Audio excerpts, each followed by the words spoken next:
అదే మీరు శుభకార్యాలు చేశారనుకోండి, పెళ్లి కానీ సత్యనారాయణ వ్రతం, అక్కడ మనస్సు ప్రధానం.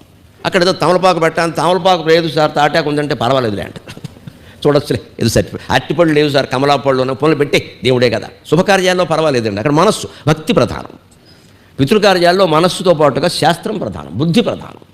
అక్కడ చెప్పిన పదార్థమే పెట్టాలి, లేకపోతే ముట్టదు. అందుకని ఆ పిండాలు చక్కగా శ్రద్ధగా దాన్ని ఒద్దికగా తయారు చేసి పిండశేషం పిండి ఎనిధాయ అంటారు. ఇక్కడ ఈ తయారు చేసిన తర్వాత కొంత మిగిలిపోతుంది, ఎంత జాగ్రత్తగా చేసినా సరే. దానికి కూడా ఓ మంత్రం పెట్టారు అక్కడ, పిండశేషం పిండి ఎనిధాయ. ఆ మిగిలినటువంటి మెతుకులను కూడా దాని మీద పెట్టండి జాగ్రత్తగా. ఎందుకంటే వాటికి ఆశపడే వాళ్ళు ఉన్నారండి. పితృదేవతలు సామాన్యం కాదు, వాళ్ళు ఏదో దెయ్యాలు అనుకోవద్దు, దేవతలు వాళ్ళు, పితృదేవతలు.